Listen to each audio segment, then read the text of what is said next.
Hello again, it's Lorene Youngblood, interior designer, and we are here today to talk more about contractors and the actual process during construction. So if you go back and listen to the previous videos, we should be up to the point where you're ready to start your project. You have your contractors selected, you have your interior finishes selected. You may or may not be working with an interior designer that's helping you through this process also, along with your contractor. Now, your general contractor or main contractor should be at this point handling your project management. And that means it's their job to do all of the scheduling, all of the phone calls, all of the ordering, however that's been agreed upon in your contract. We're going to assume that you have a general contractor that's handling all of this for you. They're scheduling the subcontractors, they're scheduling the ordering and delivery of all of the materials that are going to go onto the project, and they're handling all of the day-to-day details so that you don't have to.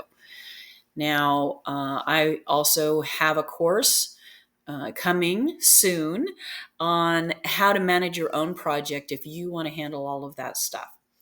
At this point, though, we're going to assume that that's what your contractor is doing. Now, upfront, hopefully during the contract process, but at this point, most specifically, you want to make sure that you have at least one more sit down, good communication meeting with your general contractor and or your interior designer, whoever's managing your project for you, and go over your expectations of how they are going to communicate with you during this process. First of all, they should have a project schedule put together for you. That means you know every week pretty much what is expected to be happening during that week of the project. You know that the crew's going to come in on Monday morning. You expect them to arrive at what specific time to, first of all, set up the pre-job prep, which is going to be floor covering, protection, dust protection, and those types of things, if that's what's been agreed upon in the contract. It's a really good idea. Most contractors include that. Please, if you're at all worried about it, make sure that you've added that, if you haven't already, into your contract. So the first day is going to be that and the start of demolition or demo. So what you want to make sure is that you have a lined out schedule. Everybody's aware of who's coming in, when, and what's happening each week.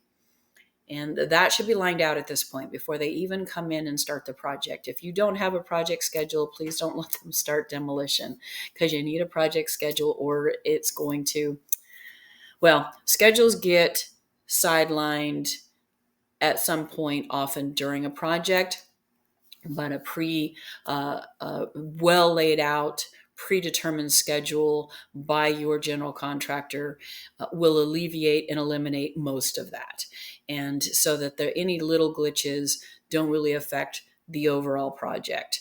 So that's first. You want to make sure that you have a project schedule, and what you want to do is go over with your contractor and ask them very pointed questions. How often will the project manager, if it's not the owner contractor themselves, who is your project manager? They should be in on this meeting if they are not the owner or contractor that bid the project. You want to have this meeting with the person that is specifically manage your project on the day-to-day. How often are they going to be on site? How often are they going to be communicating with you as to whether or not the tasks of each day have been completed, or the tasks by each subcontractor or crew, however that works out, is happening every day? Are they going to check in with you every morning? Are they going to be on site to make sure that whoever's on site that day knows exactly what's expected of them? Are they going to communicate with you at the end of the day to check in and say, did the crews clean up at the end of the day? Is everything as you expected it? Has anything not look right to you? Now, daily is a preference. However, in a well organized construction crew and construction team, a project manager might have a lead on site, and they might check in every other day or twice a week, the beginning of the week and the end of the week. That's really going to depend on what's happening in that week of the schedule. So, for instance, let's just say you have a subcontractor, an electrician. They're going to come in after demolition, somewhere around the second week, give or take, to do what we call rough electric. And that's all the electrical that goes inside the walls underneath drywall. And let's say they've allotted 3 days for this work to happen. It's on your schedule. You know, the electrician is starting the third week, second week, whatever that is. They're expected to be there for 2 days, 4 days, however many days that is. Now, your project manager, should be expected to be on site with that subcontractor at a bare minimum the first day to do an additional walkthrough. Now that the demo has happened, we've seen what's happened inside the walls. We want to make sure that everything has been lined out, and the project manager is on site with that subcontractor to do a final walkthrough before they start doing their work, so they know exactly what's been expected of them. And if anything has changed, they can adjust for that at the beginning and not a partway through. So those are the types of questions that you want to ask your project manager and contractor. How often is the project manager going to be on site? Are they going to be there at the very minimum the first day any new crew is on site to start work, or any new area is going to be touched by a crew? So that should be the bare minimum. You want to say, you want to delineate exactly how they're going to communicate with you. Phone calls are awesome. It's easier sometimes to have that conversation. And if you're okay with phone calls, that's great. However, I strongly recommend that it is also followed up by your contractor and project manager with an email or a text message, so that you have that conversation recapped at the very least in writing. You want to make sure that that's all happening. And so this is going to be a big part of how smoothly your project goes, how closely it stays aligned with the schedule that's already been preset, and how closely it stays aligned with the design concept and your expectations of the project outcome. So that's definitely going to be exceptionally important. Some contractors are going to have software where they can load all that stuff into, and you can check the daily progress. Obviously, if you're living in the home, you're going to see a bunch of that, but there are going to be some things that you might or might not understand about what's happening, especially in this first stage of the process, when everybody's breaking into walls and doing all kinds of stuff that may not, that you were not familiar with. So and then as you get to the later part of the project, as things start to come together, your finished materials are coming in and getting installed, your flooring, your cabinets, your countertops, whatever it is, your electrical fixtures, plumbing fixtures, tile work, whether, kitchen, bathroom, however that's panning out. As you get closer to the final part of the project, you want to make sure that your project manager is still staying on top of that, still communicating with you regularly. I strongly recommend that if you see anything, even if you don't understand it, that doesn't feel right, look right, or seem right, that you immediately contact your project manager to ask questions, whether that's via text, video call, phone call, email, however you prefer, however you've agreed upon that those things are going to be handled. I strongly recommend that you at least ask the question. Even if there's a good answer, that's great. But if you don't ask the question and something happens, then everybody has to backtrack, and at the very least that could throw your schedule off and or cost extra money depending on who's responsible for that happening. Maybe you get into the project and you're like, well, they've done this, but now that it's installed or they've placed something, you're like, I don't know if that's right. Can we stop and discuss it? Please do that. Don't wait until 2 days later or a day later. It's always best to catch things at the beginning as opposed to after the fact, and then having to backtrack even more than you might have otherwise.